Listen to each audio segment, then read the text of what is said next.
Hello again, everybody. Welcome to another edition of In the Umpire's Clubhouse. We got a good one today. We've got the Oakland A's radio voice, Vince Cotroneo, who unfortunately is not going to be with the A's after this season. He's come on to enlighten us with stories and his view on baseball and whatever else we can come up with. Vince has been doing this for probably longer than he wants me to admit, but he's probably been working in organized baseball for 40 years now as a broadcaster, and he's gone all the way. He used to be a broadcaster with the Texas Rangers, several minor league teams, the Tucson Toros, the Las Vegas Stars, where he met his buddy Ken Korach. And now he's with the Oakland A's. He's been there since '06. There we go. I knew it was there somewhere. 19 good years. 19 good years. Vince, welcome to the show with Dale, Jimmy, and myself. I'm honored to be included. I appreciate it. I always enjoy having conversations with the men in blue, and I've got some fun interactions to tell you guys about that kind of brought the athletics side of things up to speed. Well, looking forward to that. Uh-oh. Uh-oh.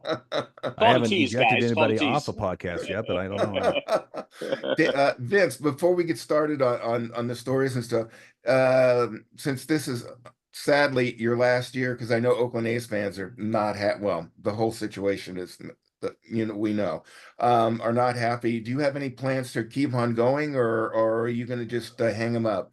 Well, I certainly have some gas left in the tank. I would love to continue if that's the case. I work in a real fun job. That's a real tough business, and it's happened to me before. And like I said, I got 19 good years with the A's, a lot of great memories, raised our kids, a lot of good things happened. So if it's the end, that's okay. But I would certainly be open, willing, and able to step in and work for another team and enjoy the game that I love. That's great. I hope you get one, because you got a great. My wife loves your voice. She goes, "Oh my God!" She's so excited that you were coming on. She goes, "I'm going to watch this for sure." Okay, not a problem. Then she'll see Charlie Brown standing there with a goatee with some glasses on. She goes, "Really? That's all I got." A little disappointing. Oh my God, this guy's good. He should join the crew, man. We can have a 14 crew here. Well, Vince, the very first thing that came to my mind is, thank you for being on with us, by the way. And the very first thing that I saw when I did a little research on you, even though we've met before and stuff, but I didn't know the past and the background. I brought this name up. I guess it was with Paul Odin the other day. Paul Strausen. Now, I see that you worked at El Paso. Now, I've lost track. I think Paul has gone to better places. But did you ever have a chance to meet him or talk with him? He was the PA announcer in El Paso when I was there in '81. Oh, geez. And I saw that you were there in '85 through '87. So I was kind of wondering about his shtick, if you were there and if he was there at the same time. Well, Jim, those are the great memories. I never worked with Paul, but I've met Paul on many occasions. Of all my years in professional baseball, I'm lucky to say I've spent 41 years in pro ball. The 3 years in El Paso, 85, 86, and 87, are as memorable as any time I've had, including going to the ALCS with the Athletics in my first year. Paul, when I came in 1985, he stepped away. As you know, he was a principal as well. And that was his real job during the day. And they replaced him, but they kept the same things going. Who scores more runs with 2 outs than anybody in baseball? The Diablos, the green weenie flag and the red stop flag. All those things were still part of the lore of a Diablos baseball. I'm still very close with a number of the people, Jim Paul, his sister Karen, who ran the club for years before they sold it. I was there when they were doing the campaign to get the new stadium, which is 2 stadiums ago, Cohen Stadium, and they got a lot of heavyweights. Sparky Anderson got involved, and a few others got involved in helping them pass that referendum to get that new stadium on the other side of El Paso. And eventually, as you know, moved away from there to a beautiful downtown facility. The Chihuahuas now playing in downtown El Paso. It's a wonderful city. I've got great memories. And like I said, I met Paul on a few occasions. I never got a chance to hear him behind the microphone. He was a beauty. He was a beauty, and it was a unique experience in El Paso. And if they're still doing the same shtick as they were doing back then, you need to go to a Diablos game if you ever have a chance. So, well, one of my dear friends on that '85 team was Dan Plesac. Yeah. And was one of our starters. And even to this day, we stay in touch. And certainly with all his work at MLB Network, and we see each other upon occasion. Every once in a while, I'll get a text about the green weenie flag and things of that nature. So it lives on for sure. I you was guys there were in at the '83. I'm sorry, you guys were at the Dudley Dome back then, weren't you? Yep, Yes. the original. Yeah. I'm here to the window to the border. It was a lot of fun. I'm a stadium and arena historian, and I have been for a long time. So I've been to the Dudley Dome a few times, and it was, let's just put it this way, it was different. Well, it was different. Go ahead, Dale. Well, I was just going to say I was there in '83, which I also had the opportunity to work the All-Star game, the Texas League All-Star game that was that year in El Paso. And so not because my partner and I were the All-Stars, it's just because we were in El Paso after the All-Star game for a series. And so, that's how that worked. But that was a interesting play. In fact, I was going to ask you, Vince, just looking at your minor league resume with Lynchburg is where you started out, and El Paso, Iowa Cubs, Tucson. Jimmy and I talk about on this podcast all the time how some of the memories from the minor leagues are some of the best that we have. I mean, it's some of the biggest laughs that we have. I'm just curious if you have any stories that come back to you with your minor league times, and I'm sure you do, only because everyone does if they go through that process. Well, when I was in college at the University of Central Florida, which when I went to school, UCF is about as big as the room I'm sitting in right now. And of course, it's exploded to one of the largest universities in the country, and they've become a D1 program. And I was doing, on our college radio station, I was doing football and basketball and baseball. We're all a bunch of idiots to try to find a way to go to get into the profession full time. And I was accepted into an internship at NBC in New York simply by picking up a phone call and asking to work with Marv Albert, who was the guy that kind of, when I was a teenager, we went back to New York for a funeral for one of my grandparents. And I was enthralled by the fact that my cousins, who actually still live in the same apartment, rent-controlled apartment in Brooklyn, were watching a Knicks game on television, turn down the TV sound, turn on the radio to listen to Marv. And I thought, you know what, I know I'm not going to be Thurman Munson as much as I wanted to be Thurman Munson. So I wanted to do the next best thing. And so I was accepted to NBC. And at the same time, our college radio station, our wattage grew. So initially you could hear it from here across the room, like 10 watts, like you could hear to the dorms. It went to 8,000 watts, and we got a chance to be heard in part of Orlando. And the Orlando Twins were there. And one of my buddies, Chris Jarmus, negotiated a deal with them to allow us to do home games on our college radio station. Tom Kelly was the manager. And so NBC calls, congratulations, you're a part of our summer internship program of 1981. And I said, you know what? Thanks a lot. I'm going to be doing minor league baseball as a 21-year-old. I'm going to say no. And I hung up the phone. And about 3 seconds later, I said, what are you doing? So I called a couple of friends of mine, and they said, you need to call them right back and go. So I did. They said, you're lucky because we basically we're working our names down the list. And if you said no, we're just going to the next person to get that person to say yes. And I called them early enough to get that done. And so I go to New York in June of '81 to work at NBC. I go to work on a Monday. Tom Seaver is pitching for the Reds against the Mets on Thursday night at Shea Stadium. I go, there'll be plenty of time to see games. Well, Friday, the strike hit. There's no baseball the entire summer. And I ended up concluding my internship at the All-Star game when they restarted the season in Cleveland. And that's how it all started for me to get involved in professional baseball. And I went to Lynchburg in '84. I missed Dwight Gooden and Lenny Dykstra. They were there the year before. But we had a great team. Mike Cuppage was our manager. Had a great time, won the Carolina League, and just began to develop those friendships that have lasted a lifetime. John Hart was the manager in Hagerstown. Our manager was Mike Cuppage, so it goes on. in El Paso, the first year, 85, we go 50-18 at home.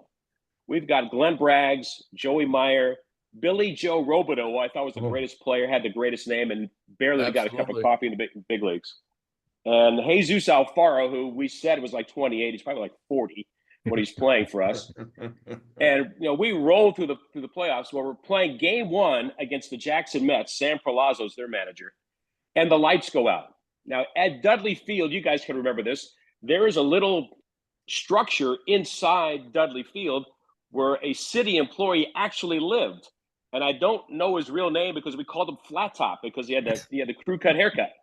And so the lights go out and Jim Paul's going crazy. And he tells Flat Top to climb the ladder, to look at the lights and restart the lights if he can. Jim is like screaming at him. He's going, Jim, it's not working. And Jim goes, just shove it in, Flat Top. Just shove it in. So he flips the switch. The poor guy gets electrocuted. He falls off the ladder, but the lights go back on, and we get swept in that series. But that was fun for sure. In Iowa was a year where the American Association and the International League merged. So you're playing 2-game series and you're traveling like crazy. You go to Rochester and Syracuse, and you go to Omaha, and you go to Denver. And as you guys remember, AAA travel leaves a lot to be desired, even though you're on an airplane. And that was tough. And then in Tucson, I met my wife in '89. We're together 33 years later. She was in the movie Major League as an extra. So good times. The minor leagues do nothing but bring a smile to my face for sure. It usually does for everybody. One thing about the minor leagues that I've always liked is the ballparks are like a city unto themselves. When it's game day, they've got everything going on. Every minor league game is different. They have the same games, but they have different foods and different cheers and stuff like that. Minor league baseball, for those who have not gone, is a lot of fun. It's a lot cheaper than Major League Baseball, but it's really is a family atmosphere. And the stories that Dale, Jimmy, and Vince can tell, there's a story at every stadium. What was your favorite minor league park to go to when you were just starting out, Vince? Well, I think when I first started out full time in Lynchburg in '84, going down to Durham to play the Durham Bulls, the home of the Bull Durham movie, and that was when the magazine Baseball America was basically in a closet across the street. Miles Wolf ran Baseball America, from a really small structure. Danny Nobler was one of the official scorers, became a very close friend of mine. He worked in baseball for a number of years as a writer in a couple of different places. So I would say, in A-ball, it was Durham just because there was history there. And I was beginning to comprehend what that meant in the game. And I think as far as when I first started, that would be the place. And then as you travel throughout the league, I think every place, like you mentioned, Bob, they have its own uniqueness. Arkansas, you had to climb up a ladder and go across this catwalk to sit in their press box, which is elevated. And there was Arkansas Al, everybody's favorite pal, as he said. And he was the guy that kind of ran the press box and, kind of ran things. And former umpire Bill Valentine, as you guys know, ran that team. Yep. Yeah. So that was quite a unique operation, seeing that. And because of that ballpark, Old Little Rock, you couldn't see the right fielder behind second base because of the hump of the way the field was constructed. But that was the place where I saw the longest home run ever hit. And it was by Joey Meyer for the Diablos off of Joe Baver. There in Arkansas, if you guys remember, there was the center field wall, which is 20 feet high, then like a 35-foot chain link fence because there was a highway behind the stadium. Right. Joey hits it 3/4 up the chain link fence, the center field, back when they don't have measurements, but that was the longest home run I had seen with my own eyes. And that was something to behold. What I think is unique is our different perspectives and the people that we meet, but the interactions are different. You as a play-by-play announcer, us as umpires, Bob as a photographer, we've met these people, and you bring smiles to my face when you say Sam Palazzo. Sam Palazzo was one of my favorite people. I hadn't thought about him in a long time. Oh, me neither. As a matter of fact, I did. I saw a picture of him. I was doing something on the computer, and not a memory, but there was a home run or something. Sam Palazzo was giving the guy the high five coming around third base and stuff. And and Sam was always such a nice guy. And when you said his name, boom, instantly a smile comes to my face. And then Joey Meyer, I remember him, and my God, you're old. We all are, Jimmy. Oh, that's right. I forgot. Well, I mean, Bill Valentine. I mean, that was talk about some stories right there. Just listening to him, if for people that don't know, is a former American League umpire that him and I want to say Solano were fired after Salerno. The 69 season, I think, right around there for trying to form a union for the American League umpires. And he ended up as he's from Arkansas, ended up with the GM job at the Travelers, and he treated us great, obviously. But I mean, I just remember sitting with Bill and just hearing some of his stories and some of the stuff he went through, and it was amazing. And just that whole little section of comments that Vince just had brought up about 3 or 4 different memory pods going on there. Mm-hmm. Wasn't Bill Valentine's assistant also an umpire and had a cup of coffee in the American League? That I don't remember, Jimmy. I don't remember. I'll have to. That'll be okay. The anal part of me that'll drive me crazy the rest of the day. Do some research. But Dale, you brought up the perfect segue about how fortunate we are in this game, because when your paths cross somewhere, especially if you're grinding in the minor leagues like we all have at one time or another, and you see that person again reaching the goal of getting to the big leagues. Like when I saw Sam with the Mets and I saw Sam with the Orioles, and there's just that smile, there's that connection because we both went through it together, and you have that bond that that you could just walk up to him at any time and just start a conversation, and it's going to be it's just going to be a real interesting talk. Well, that's the beauty of baseball. Obviously you have a different job than we have. We have a different job than the players, but you're all in this fraternity. Yeah. And when you run into somebody that's in that fraternity somewhere when you least expect it, there's always names and places and things that you can immediately all focus on, or because we've all been through at some point that situation, and even though we may have players that scream at us or whatever, we're still all in that fraternity, and you'll see guys that maybe you didn't get along with that well at the time. But you see him down the road, and it's almost always smiles and handshakes and hey, and a quick story or something, because we all understand that baseball fraternity. That is what's cool, because even though we have completely different jobs in it, there's that same thing that we can all relate to. So that's really cool. And that's why I've always said that part of our lives, and you're still living in it, Vince, but that was part of our lives that was our real world. Yeah. When we came back to reality, that was our separate world. When when the season was over or whatever, and then you waited to go to spring training and everything, spring training started that ultimate world that you were in. And I just hope your real world, I mean, the one that is down the road for you, I just hope everything just turns around for you, because I have opinions about it, but I'm not going to say them right now because I want to be a nice guy. So yeah, well, I appreciate that very much. Like I said, it's been great. There's no complaints at all. We're fortunate to do what we've done, and I hold my head high with my work, and we'll see what's next. I will mention this: my first real encounter with a major league umpire came in my second year with the Astros in '92. And you guys will love this because it was the final game for Doug Harvey as a big league manager, a big league umpire. And so he had the plate. It was the last day. I think the Astros gave him a dozen golf balls for every year he had been an umpire at the big leagues. I think it was like 30-something dozen golf balls they presented to him. And so he's at home plate, and I forget, Bart Howell brought out our lineup card. I forget who the Astros were playing. And Doug is standing there. He looks at both sides, and then he takes his foot and he, to the left of home plate, does this long line, and on the right side of home plate does this long line. It's like he said, "You know what, guys? It's the last game of the season. Neither of you are going anywhere. The first strike is for you. The rest is for me."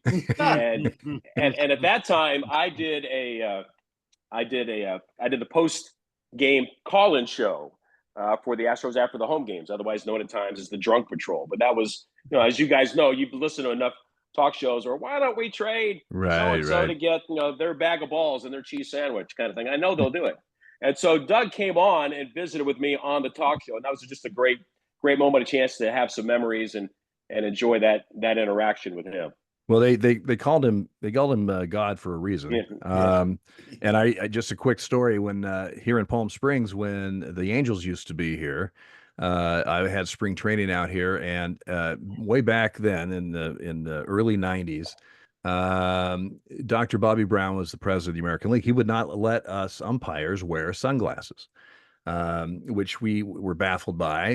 The National League would wear them obviously on day games or whatever, and we were baffled by. Anyway, so I had the plate, and Lance Parrish was catching for the Angels, and he had a personality of a U-boat commander, but he it was a National League. I think San Diego was there, so Doug was there representing the National League, and he's out there with his sunglasses, and Darryl Cousins is out on the bay. There's just a 3-man crew without him. Of course, I didn't have any, and Lance throws it down right before the game starts. He goes, "Hey, why does Doug get to wear sunglasses and you guys don't get to wear them?" I said, "God created sun. God can wear sunglasses." I actually got a laugh out of Lance, which is shocking. Doug was like that. I had a spring training game once, and the managers came out. It was right, one of those breakout games, and it was in San Diego before the season started. And they come out, and Doug had the plate, and he goes, "You guys want the spring training strike zone or the regular season strike zone?" I don't recommend that for young umpires. Just no, that's just it's just a guideline. Yes, very much so. I think God, because probably the only one that could get away with something like that in a spring training game, Well, guys might do it, but he's the only one that would actually give lines and say, "This is what I'm doing." Who's going to argue with Doug Harvey, right? But Vince, you worked with a couple Hall of Famers behind the microphone when you had Milo Hamilton when you were with Houston, Eric Nadel, that Jimmy and I know well from Texas. How did that experience, that was with Houston, that was your first big league experience as behind the mic? How did working with those guys help you professionally? Well, I mean, with Milo Pally, as you know, he certainly was a showman. Worked extremely hard at his craft. He could bring the moment to life well as anybody in that profession. It was my first year in the big leagues in '91. In 1988, I had won this minor league broadcaster of the year award thing that they made up in Iowa. And so I got in, I didn't even know they had an opening. And I went after the '89 season, I went to Houston just to see a couple of games. Fred Nelson was our farm director, said, "We're just going to bring you out there just to say hi. We're not putting you on the air." Bill Brown, as you guys probably remember, one of the kindest broadcasters in all of baseball, who's now retired with the Astros, got sick. And so literally an hour before the game, I'm sitting in the food room and, engaging in conversation with some of my friends. And the broadcasting director goes, "I need for you to do play-by-play tonight. Bill Brown is sick." So I did 2 games of play-by-play. So that was my first real interaction with Milo. And I learned, who Milo was about. And, he earned it. He was about Milo. And the things that I always try to take away from him and try to impress upon him was, look, I'm very respectful of the work that you put on a daily basis. I'm very respectful of the way that you present the game. He had a certain style, a certain way that he did everything, and I just felt like I had earned the right to begin to get some of that back from him, and that was a challenge. I spent 7 years there, and I'm not the only person that had ever gone through that with him, and that was unfortunate because I really enjoyed my time there, and much to his surprise, I enjoyed my time with him. And even like when I left there, and I would tell people different stories about Milo, and they would go, "There's no way that happened." And I'm just telling you it's the truth. And then Alan Ashby, who followed me in Houston, then he left the Astros and he went to Toronto, and he would come to town either when I was with the Rangers or with the Athletics. And he would tell my partners the exact same stories. Like, I'm not kidding. I mean, it's the way it was. But it was a challenge when you went to Chicago because he always wanted to stay in Chicago. Harry Carey stepped in and took over the city, and there was always that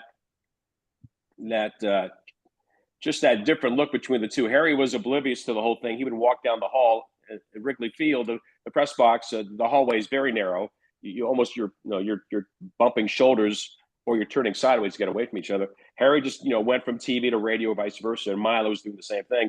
And Milo was more wrapped up in Harry than Harry ever was with Milo, and it was just it was a challenge, and that was tough. But again, I had 7 years. I learned a lot from him. I wish he would have allowed me to show him that appreciation and appreciated the amount of effort I put in to do my side of the work. I didn't actually start doing play-by-play for the Astros until my 5th year. I spent 7 years there. So that was something I've told young broadcasters about trying to get to the big leagues. So look, I mean, I got to the big leagues and I didn't do play-by-play for a lot of years, even though that was what I dreamed of doing. Sometimes you have to wait your turn. And I did. Then when I got to Texas, that's when things really, I mean, Eric is still my best friend of the game. My older Dominic, who works for the Brewers, and Olivia, who gave us our first grandchild, still refer to Eric as Uncle Eric. That's how close they are with him. Just great memories in Texas. And that's really when it's the relationship with the umpires grew because of Eric. Right. Because there would be situations that happened in the game, and he said, I'm going down to the umpire's room. And I would ask Dale Scott or ask Jim Joyce, what happened last night or what's the explanation? And I came to understand, and I wish I would have learned it earlier, is that all that you guys wanted to do was just explain what happened. I mean, yes. you want people to know, what was happening in real time and what you saw or what the rule was or why this happened the way it did. And getting that perspective was something I carried to Oakland. And my first year was 2006, and I replaced the late Bill King. And Bill was and still is an icon in the Bay Area. Did the Warriors, did the Raiders, and did the A's and passed unexpectedly. And I was out of the game for 2 years.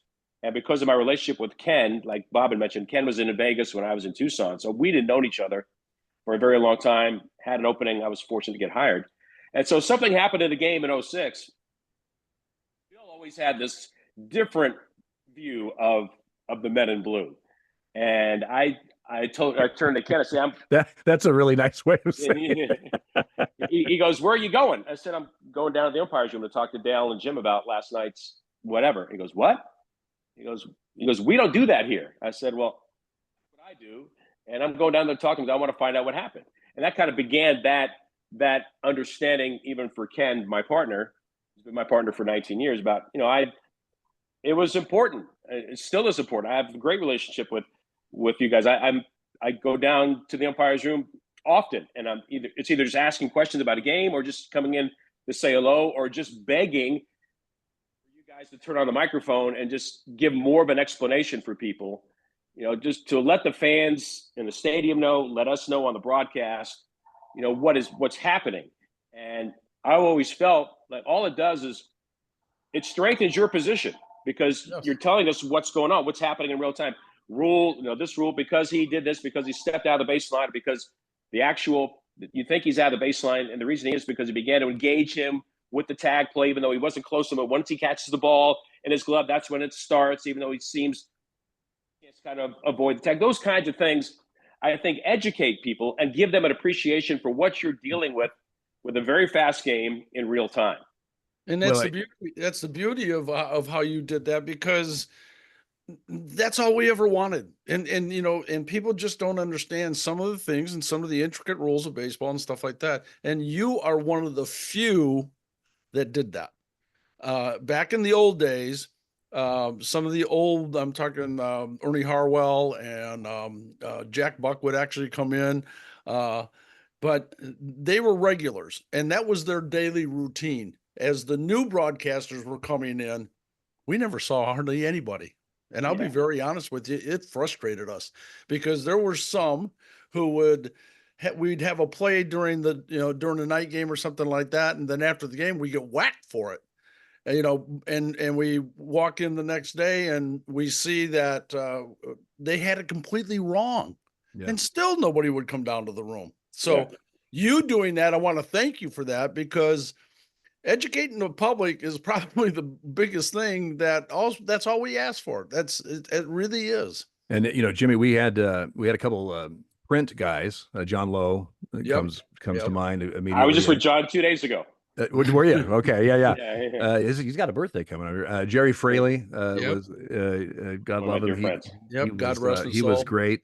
But as far as broadcasters, not too many. And it was what was frustrating. Jimmy and I we got out of the game before the microphones for the umpires to announce things, and that's one regret I have for two reasons. One, my radio personality and background would have been awesome, but besides that, no, I agree, Vince, that I know baseball has, especially those first couple of years. I don't know if they've loosened up, but there was just very little things they wanted those guys on the microphone about. They wanted to be just in and out, boom, and this and that. I think you have this ability just to maybe, especially in a weird play, a spectator interference, awarding of letters or whatever, that you could have just explain a little bit. It doesn't have to be a long explanation, just something to help everybody understand why we're doing what we're doing. And it seems like sometimes now that you have these guys mic'd up to be able to do that,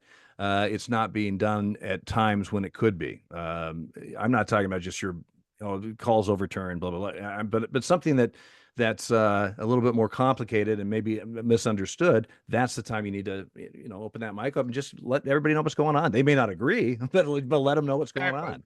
Exactly. But when Bill Miller sees me walk into the umpire's room, he knows what I'm leading with every time. And he understands and he appreciates that. He knows that's what we want. And I think to a certain degree, Bill, who's, one of the more veteran umpires, understands that also, like you guys do.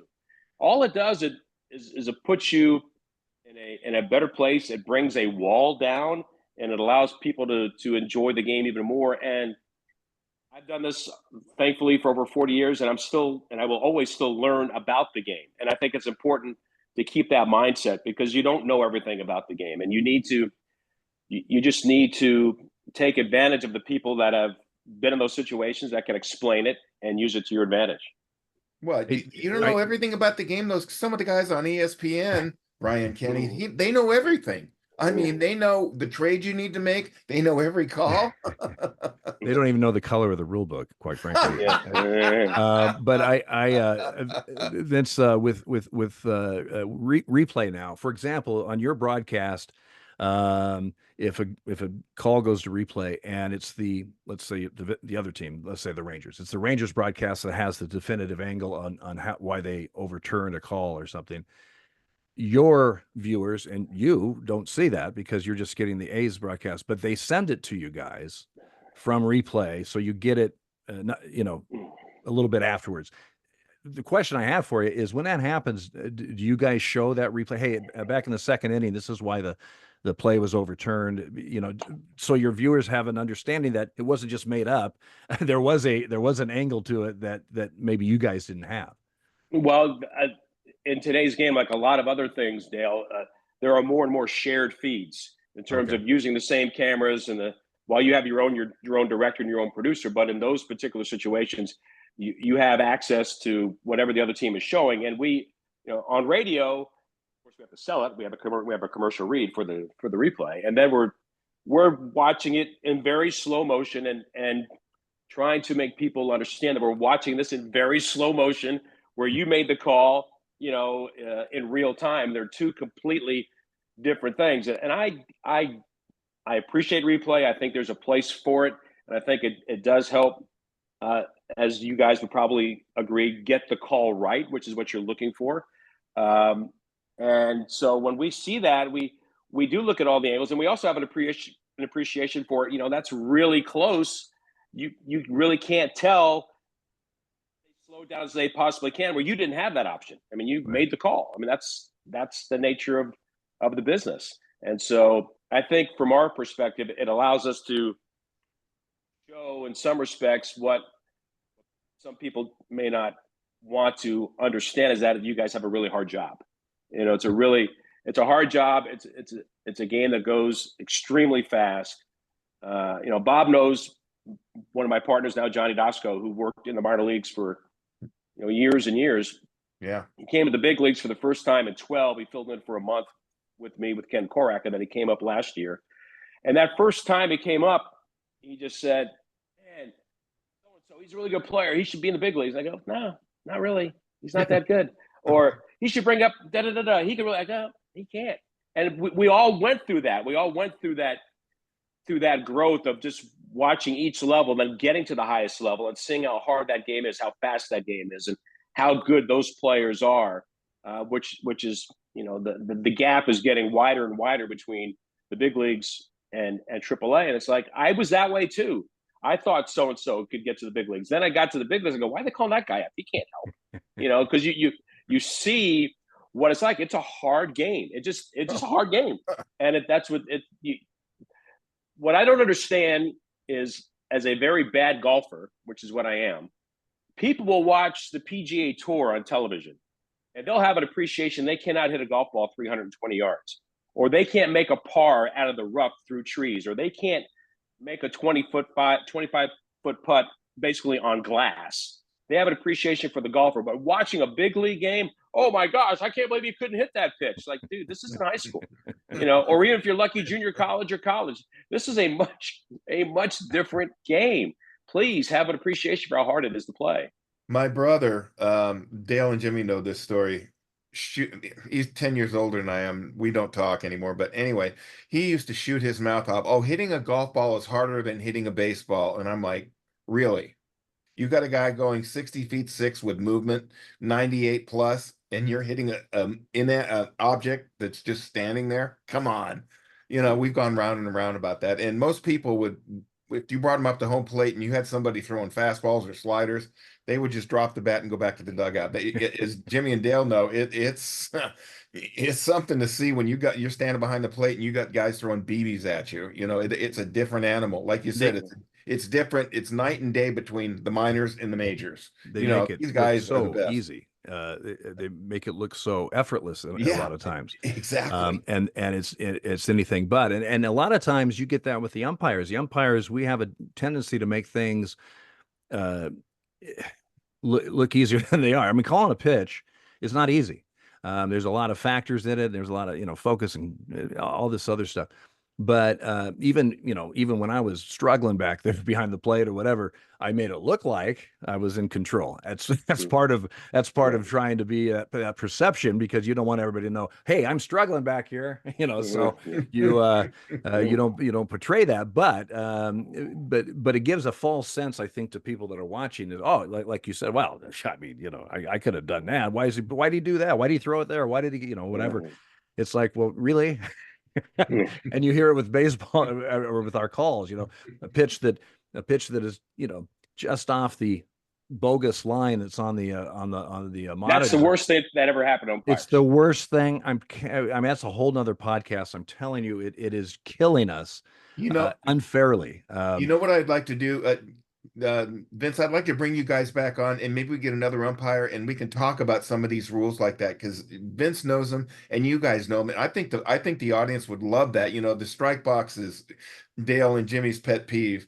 And there's other things that people argue and bitch about that they don't understand. And you guys could, I'd love to have that on here, because I think people would really like that. You guys professionals' views. What's funny is, just to finish that thought, is when a pitch is just off the line, so supposedly outside, and an umpire calls a strike, and an announcer or a friend that I'm sitting watching the game or whatever, they'll say, well, what's that? I mean, that's way outside. Really? First of all, I'm not convinced it's outside.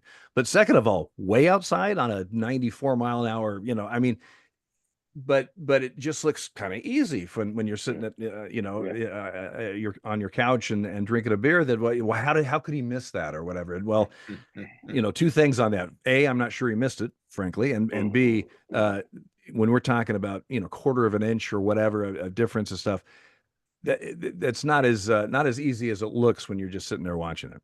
And Vince is exactly right about when somebody comes and sits next to you and is analyzing the game also, their opinions radically change most of the times when they sit and watch the major leagues, especially if they came from the minor leagues. Because when I went from the minor leagues to the big leagues, and it was 112 years ago. But the average fastball in the major leagues at that time was 85 miles an hour. Yeah. And they were specialty pitchers. They hit the corners, they hit the bottom of the strike zone and everything like that. And nowadays it's who can throw through the catcher. And I had the plate the day that Chapman threw the 106-mile-an-hour pitch with McCutchen at the plate. McCutchen never saw the ball, first of all, and almost hit him. And my opinion at that time was, wow, that was incredible. Nobody saw it, but it wasn't a strike. It wasn't even close to being a strike. And the thing about it is like Dale was just saying about inside, outside, or whatever. Folks, that's how much room is between the batter's box and the plate. It's 4 inches. And when you think a ball is outside, it's in between probably 4 inches between how the batter's box is drawn. That's not a lot of area. And it amazes me. It doesn't amaze me because it's been my whole career that there are so many armchair quarterbacks out there. And I'm sure you know that, Vince, and I'm sure you've heard many a times about, just like you were saying before. So, well, let me ask you guys a couple of inside baseball questions that you can reveal. Like I go back to the late John McSherry, who's a big, boisterous, just a guy you felt like you could really hang out with and have a good time. Yep. And I always felt like he had the reputation of saying that when guys would be complaining about the strike zone, and he would just simply say, "I missed that one. I missed that pitch." And then for the player, there's no place for him to go. Like, it's an acceptance of that we're all human, and to be 100% accurate all the time on stuff that's happening at warp speed is asking an awful lot. So I just wonder when a player goes, "Is that as far out as you're going to go today? Or is that as high as you're going to go today?" Or things, the interactions that you guys have had over the years, how that has played out and how you're able to manage that dynamic when they stand on the batter's box. Well, first of all, there's very, personalities. You get to know personalities on the field, managers, players, coaches. There might be a catcher or a hitter that if I, call a pitch a strike on a hitter that was, damn, that's not a strike. I might say, depending on who it is, I might say nothing. And that's probably I'm not going to admit to it, but there's a couple guys I would, or I might say something about, or let's say I called a ball that I should have called a strike. I'll say, next time that comes in, you might want to swing at it. Now, I'm just telling them, listen, next time that's probably going to be called a strike because I should have done it this time. But there's other guys I would never say that. And the reason I would never say that, you're correct that it shows a human level that, hey, we're not perfect and that kind of stuff. And I have no problem with that. There's that word again. But there are certain guys. There are certain guys that if you had said that, they'll just file that, and then 2 at bats later in the 8th inning, when I have a pitch, I go, "Oh, is that? Did you miss that one too?" I mean, they'll use it just to shove it right back to you, and so I'm not going to give him the benefit of me talking human to him, frankly, because he's not doing it to me. But there are other guys that, you would say, or a catcher would catch it. Ooh, you go, well, after further review, maybe you're right, or something. I mean, just to let them know, hey, listen, I'm not a perfect out here. I get it. I don't know about you, Jimmy, but to me, it's that entire question all just hinged on who the person we're talking about. It's kind of funny you brought up the name Lance Parrish. He always had something to say, and I wouldn't give him the time of day. But Terry Steinbach, Terry Steinbach, I would, Terry, you're right. I missed that one. Yeah. You know what I mean? Dale's exactly right. It's the personalities that you were involved in. And I've told this story before. The day that Paul O'Neill announced his retirement was his last bat in Yankee Stadium. And Paul O'Neill came up and I said, "You know what, Paul, I was going to be a nice guy. He was the warrior and everything like that." And I said, "Okay, I'm going to be a nice guy and congratulate Paul on a great career." So I said, "Paul, great career, congratulate." He turns to me, he says, "Jimmy, thanks a lot. I really appreciate it." And I have to backtrack that story a little bit because we saw him in the All-Star game that year. and we got on an elevator with my kids and my wife, and he treated them like they were the best things, since sliced bread. It was great. So I say that to Paul, and the first pitch comes in. It's on the outside corner. He turned to me and says, "God damn it, Jimmy, that pitch is outside." I said, "You know what, Paul? Forget about it. I totally take everything back that I said to you before. It was a strike." And I said, "I just hope you retire and get the hell out of here." Well, he always had something to say. Always had, and Paul would always, his first at bat, he kept, "Hi, hey Dale, how you doing?" He would always say hello, and that was the nicest conversation you're going to have with Paul that day. Yep. And I'll never forget. I had the plate in Cleveland on a Saturday day game. The next day, I'm at third base. O'Neill was a base runner. He was on third. There's a pitching change. He looks back and he goes, as usual, "Hey Dale, how you doing?" I go, "Hey Paul, how are you?" I said, "By the way, hell is frozen over." And he looked at me really weird and he goes, What are you talking about?" And I said, "Well, yesterday I had the plate and you never asked on one pitch. So obviously hell is frozen over." And he starts laughing. He goes, "Yeah, you're right. I never did ask you." That's a situation where you got a guy that's not real helpful. I got an argument once when he fouled a ball off. He goes, "Was that a good pitch?" I said, "Yes." He goes, "No, it wasn't." I go, "Why'd you ask me?" Why did you? But using a little humor to let him know that you ask all the time, Paul. It's crying wolf, after a while. But Dale's exactly right. It all depended on the person who was doing the asking, and it was all depending on the person, on their personality. And so yes, and I would say that it was probably maybe 60-40 split on that, where you would maybe, be truthful. I've got a great story about personalities with umpires and what their perception is, and you can have that perception if you want. And it's unique because it's two men that have been in your profession that would be considered lightning rods, and that's Angel Hernandez and Joe West. Now, I knew Angel from A-ball, Carolina League together. We were in the Texas League together. We were in the American Association together. We were in the PCL together, and we got to the big leagues the same year, 1991. So I've known Angel for a very long time. And Joe West, we know Joe, all the things about Joe. Well, my son, Dominic, who's 29 now, but as a 14-year-old with braces, he was an umpire at home in Arizona.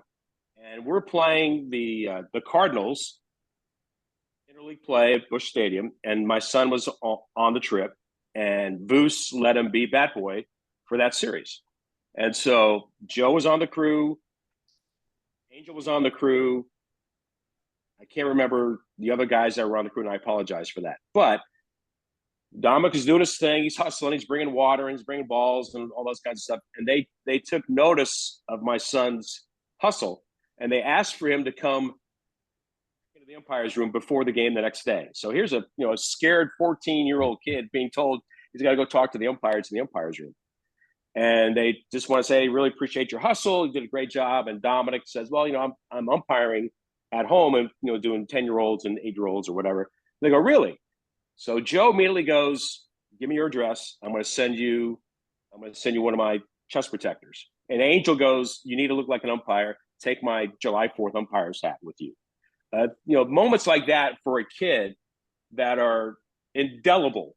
Yeah. And even, this year with all that was happening with us personally, my son took time out to just tell that story again on social media, how important that was for him to remind people when things were going, when Angel, left the game this year. He said, "You know what? I get it. You guys have opinions, but here's my story." And I just want you to know that there were things that meant a lot to me. And you can say what you want, but this is what this man did for a 14-year-old kid with long hair and braces. And I'll never forget it. And as a father, you independent of what I do for a living and having the great life that we've had, just simply as a father, hearing that story is what brings you to tears, because you're so thankful that people, on that side of the game that not a lot of people get access to, and yet they still treated Dominic in a way that he took with him for the rest of his life. So, well, Vince, that's why I started this podcast with Dale and Jimmy, because the umpire's point of view, people don't know. These guys are human beings, and they have great stories. Like you told everybody, Angel Hernandez, as we know, flavor of the month. Everybody in fans hate him, but I will say this, and I talked about it last week. I said, Angel, they would get in his face on the field, and he had stone face. He wouldn't challenge him or anything. He just let him go. But that story about Angel and your son, that's the stuff we're trying to bring out. So people go, hey, these guys are human beings. They're actually decent people, with the exception of Dale and Jimmy. But You had to have somebody co-host it. I get it. No, but and it's been great. The reaction is like, these guys are human and they're funny. I said, yeah, you haven't heard half the stuff I've heard that they've told me. But that's why I'm glad you came on and to share your experiences, because it all, like you said, we're all a close-knit family. Everybody knows everybody else. And you take that as I really enjoyed my career. I've made a lot of friends, For and sure. I wouldn't trade that for anything. And Dale and Jimmy probably say the same thing. It's all part of the big picture, though. Yep. The whole story, the whole, not just focusing on Angel's play over here, or Don Dankinger, who was an outstanding umpire for years, had the one play in the World Series, but when you look at the entire body of work, with the entire with us, the experience that we had in baseball, it's unbelievable. I was going to ask you, Vince, Dominic, doesn't he do broadcasting also? He does. He's with the Brewers. He does pre and post game for them on radio. He does TV research for their games on Bally, and he travels with TBS with Brian Anderson when Brian does the Tuesday game of the week. He's in Philadelphia. He did the game last night, the Phillies and the Yankees last night, and Brian he's Anderson. really good. Yeah. Good man. Yeah. I joke with Brian. I said, "You're Dominic's mother, father, and real estate agent, all rolled into one." Because we've all heard stories. We all have stories about how great Brian is, and his brother Mike too, who's a scout with the Rangers, who've been around for a long time. But my son, when he was in the minor leagues, he was broadcasting and just having one of those frustrating moments. And I said, "Yeah, you're 22 years old. You're working at AA. Why don't you just take a step back and appreciate what you're doing?" And so I reached out to Brian. I said, "Would you mind listening to Dominic's work so we can get an opinion from somebody that's not his dad, who happens to be in the business?" I thought it was important. And so Brian goes, "Yeah, sure. Give me, back when I was sending out stuff, I was sending out cassette tapes. Like, it was a big deal when I sent out a CD. Now it's like, well, go to my website or go to my SoundCloud or go to my whatever, my social media." So Brian listened to it, and the next day he calls me and he goes, "Give me Dominic's number. I think he's really good." And they've developed a mentorship. And when Dominic was at AA Corpus Christi, going into the COVID year where there was no baseball, coming out of it, they didn't bring him back at AA. He was one of the two announcers, and they were cutting back. And so he was at a crossroads. He loves golf. He's been a caddy in the past, so he had an opportunity to be a caddy at Pinehurst. They already said yes. He talked to the people at Bandon Dunes, up in your neck of the woods, up in Oregon, and he was negotiating with them. And I said, "Why don't you just call Brian and see what Brian has to say?" And Brian said, "Well, if you want a caddy, I can get you on Aaron Hills tomorrow. That's not a problem. And you can be my stat guy. Our stat guy's kind of, stepping away. He's cutting back. They'll give you a chance. And I can get you on the air doing something up here, I promise." And he helped him do that. And he's got a nice little following up there. And as we're sitting here taping this, they finished the Yankee Phillies game on Tuesday. They played Marion Golf Course today. So, it's good to be Dominic. He's a good player. He's a really good golfer. And Brian really takes care of him. So it's I've always enjoyed Brian. I think he does a good job, and he doesn't kill us like some guys do. Hey, you know the story about Johnny Doskow. He's afraid of birds, right? Did you know that? There's enough about Johnny that I have to deal with. I don't need something else piled on. Johnny is a character. I mean, he did the Fresno games for what, 23 years, something like that. He was the or not Fresno, Sacramento. But he's a salt of the earth man, and I'm so happy that he's got a chance. Johnny's a great guy. Johnny's a great guy. He's one of a kind. He's a good guy. Dale, you guys would like Johnny. Johnny's a character. Well, I like characters. Well, look at us. So I do have a technical question for you. And this will be good. Well, it's not so much technical, it's more of a mind game thing. when you're as a broadcaster, because I know what it's like to be behind the plate or on the bases in a 14-2 game. To me, I just have to wait for the action to happen. For you, you have to broadcast the action. And in a game like that, how do you stay up? How do you make it entertaining? Jim, that's the right word, Jim. That's the way you look at it, because like last year, I was working a game in Miami against the Marlins, and one of our young broadcasters was my partner. His name is Alex Jensen. He's from Oakland. He went to St. Mary's. He played baseball there. Now he's a Double-A with the Cardinals. And we did a game where the A's lost 12-1. And I turned to him after the game. I said, I want you to know that was my favorite broadcast of the year by far, because on radio, it's more challenging on television because you have to hold into the screen. On radio, yeah, you'll call the play, but you can go down any path you want, and you can start telling stories, or you can bring in history, whatever the case might be. And I was just ready for that day with different stories of whatever I had come up with that particular day, whether it was about the two teams or about a player or a pitcher or something else that was happening in Major League Baseball. And I tell young broadcasters all the time that send me their work, I said, I don't need your greatest hits. Like, here's my home run call, or here's my double play call, or I don't need that. I need to hear you when your team's lost 7 in a row. It's the 4th inning and you're down 9-1. Right. Hear how you entertain me. And several years ago, I was offered an opportunity to join another ball club. I won't say who, but one of my dear friends was in charge. And he goes, hey, we want to hire you next year to come work for us. I go, I didn't even know you had an opening. Well, we're going to make a change. I said, well, I didn't even send you anything. He goes, yeah, we listened to a game. I go, what did you listen to? Oh, just some game of Tuesday night in Seattle. And our team was not very good at that time. It's like 2015. So we were past that playoff run. We're in the Billy Butler, Danny Valencia era, which wasn't anything to write home about. So it just kind of dawned on me that they heard something in that game, which was a meaningless Tuesday night game against two teams that were not in contention, and they liked what they heard. And I think that's, to your point, Jim, I think that's what you go to the ballpark and you do have other things that you're prepared to talk about, but you always follow the ball first. And if the game goes sideways, then you've got this Linus blanket to lean on and go down a path. I used to call it, when I worked with Eric, my first 2 years, 98 and 99, the Rangers went to the postseason against the Yankees. And the first series, we had Juan Gonzalez and Pudge Rodriguez and Rafi Palmeiro, and we scored 1 run in that first series in 98. Back to next year, I go, well, we may not beat the Yankees, but we'll score more than 1 run in the series. 1 run. It was a Juan Gonzalez home run, and that was it.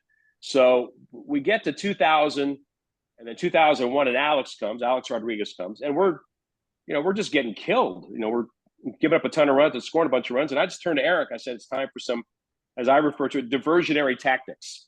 You start going down different paths, start trying to, have more fun. I always tell broadcasters, I need to hear the smile in your voice.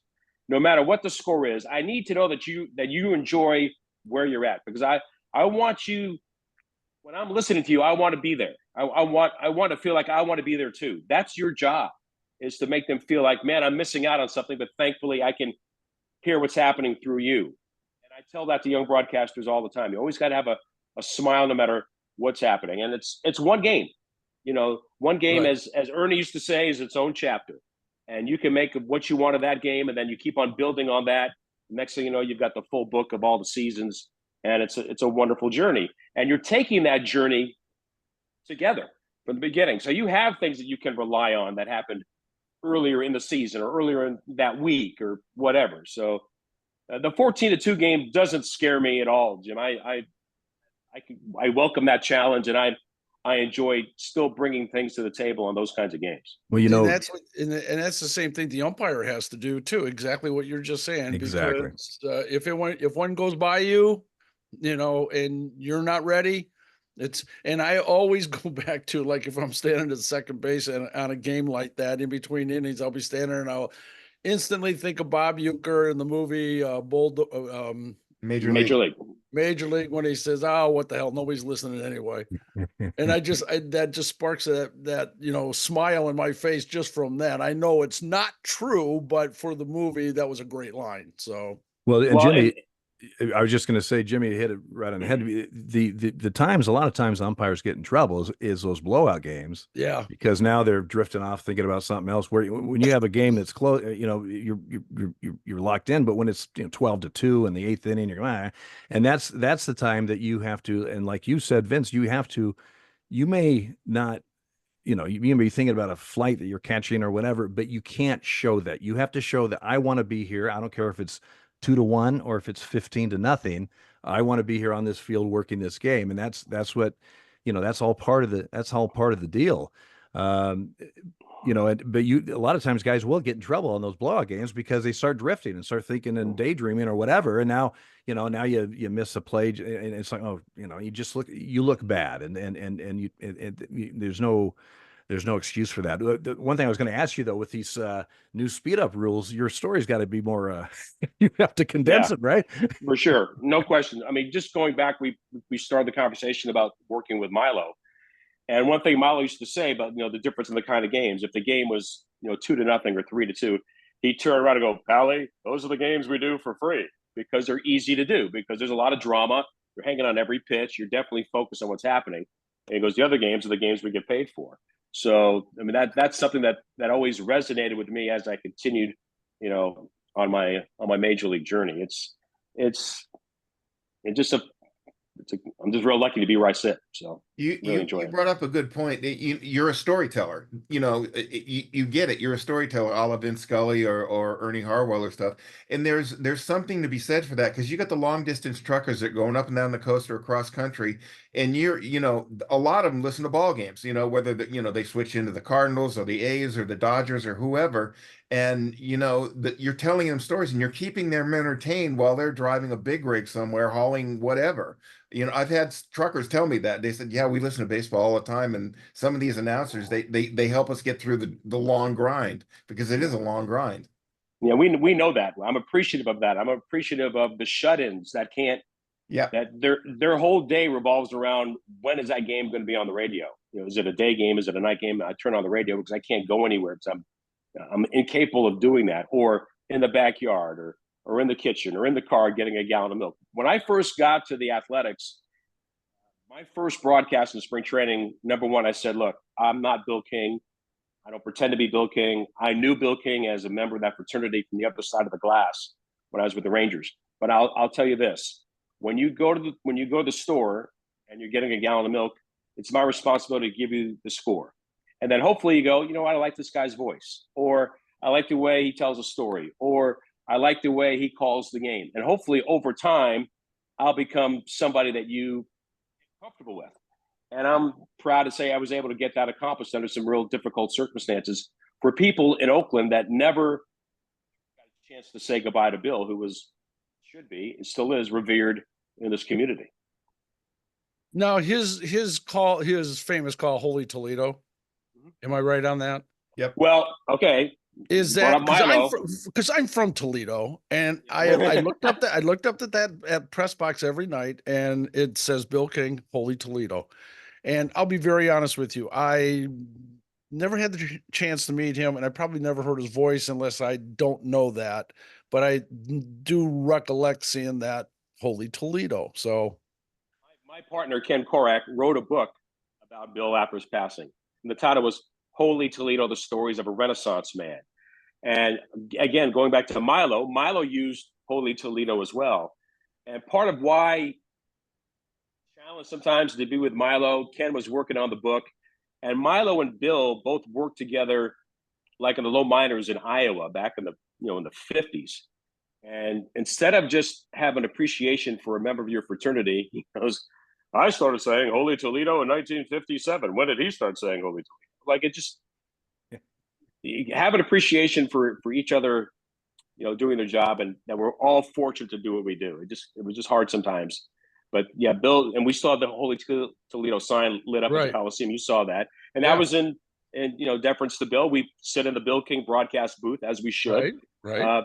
I'm thankful that I'm part of that history. We had Lon Simmons, we had Monty Moore, who was there from the very beginning. Ray Fosse, as you guys well know, who became such a mentor and a dear friend of mine before his passing. All those, there's a great tradition broadcasting Bay Area baseball, and I'm just thankful that I'm a part of it.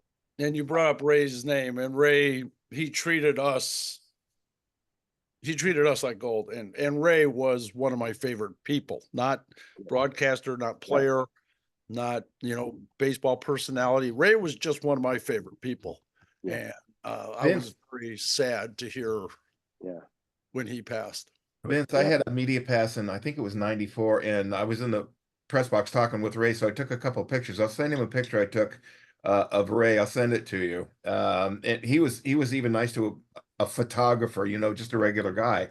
But he got it. He understood baseball, and he understood that people were there to do their jobs. And he got that like he was great with you guys. I know he's a catcher, so catchers and umpires most of the time get along. I'll just say that.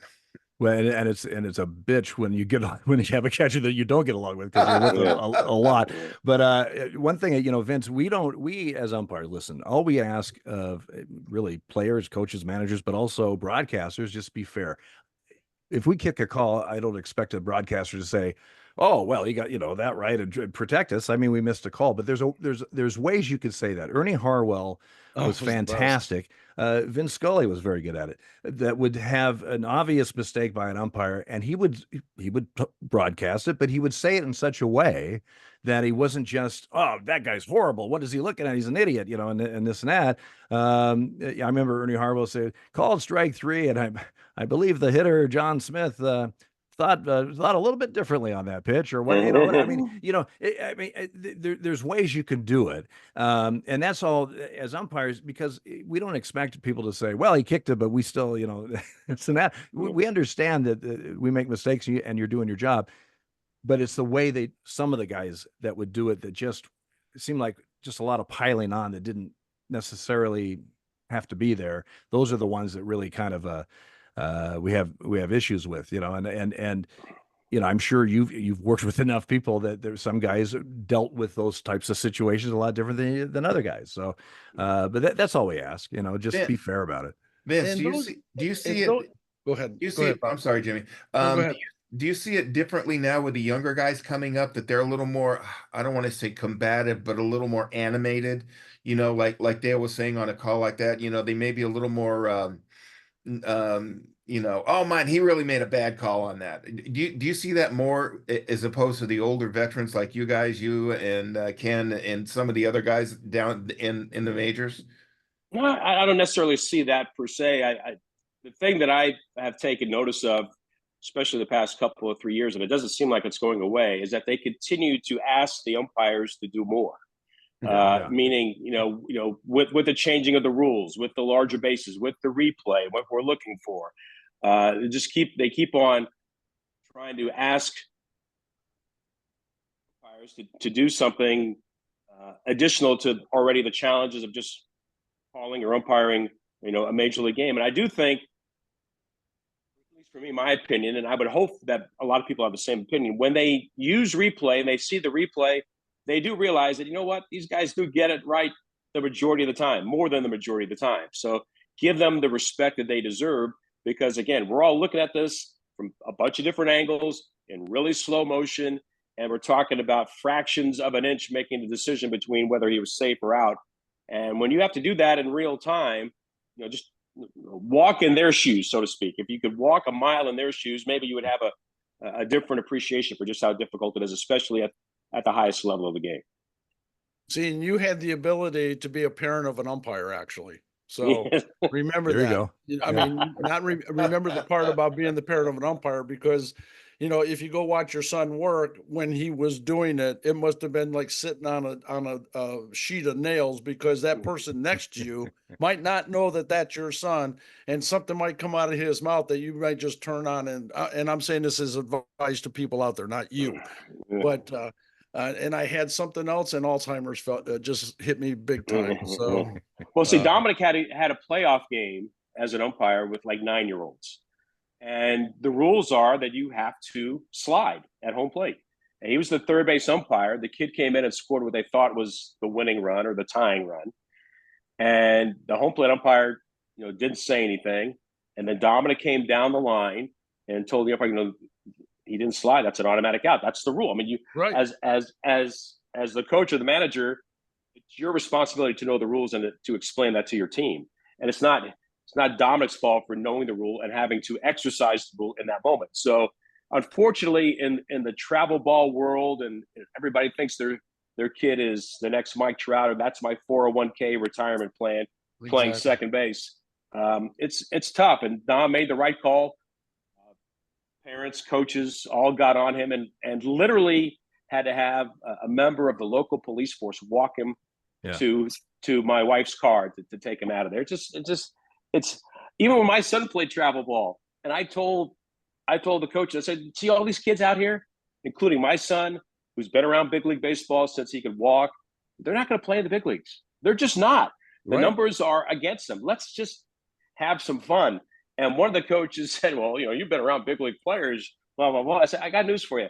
You're trying to invent these ridiculous drills. Let me see how hard I can hit the ball to a kid at third base. And if he flinches, I'm going to make him run a lap. Where I watched the guy named Ron Washington roll a ball 10 feet away to Eric Chavez, and somehow he won 6 gold gloves in the big leagues. So there must be something actually teaching the player in a way that they have confidence, instead of you trying to bully this kid into being something that he's not. It's ridiculous. Dale and I were on a website. We used to be on a website, and I won't name the name right now, but that is the big topic of issue right now. Is they're actually putting out videos on this website about how to train kids to hit 300. And I am speechless, actually. And when my daughter played softball, my daughter was an all-state softball player, and I'll say that every time on this podcast. So there was a guy here that actually put out a book, The 31 Points of Hitting. Well, you know what? I got lost at 16. So was his last name William? Absolutely amazes me how many experts are out there. And just before you were talking about the rules of baseball and umpires having it, kind of piled on them a little bit. They always looked at us as the administrators of the game. And we said, we're willing to do this and stuff, but you guys, they give us our marching orders to a certain degree. And it usually starts in spring training, and Dale will attest to this. Years ago, we were given the task of calling more balks because guys weren't stopping. Yep. Okay. We balked the bejesus out of them in spring training. And what happened? Okay. As soon as we did it during the regular season, either league wouldn't back us up. And so that balk thing kind of went away until they got really serious about it. And it's just unfortunate it is that way, but you're exactly right. The guys on the field now are housekeepers, and they even keep pens and paper in their pockets so they can. Yeah, they have so many things they need a secretary out there. Yes, exactly. So you hit the nail on the head there, Vince, right away. And I can say personally, just listening to you talk right now and your personality, you're not going to have any problem finding another position someplace else. I agree. I appreciate that. I agree. Appreciate that, fellas. Yeah. You're good to listen to when we're going up to Tahoe. We got to listen on or wherever we're going. Usually it's Tahoe.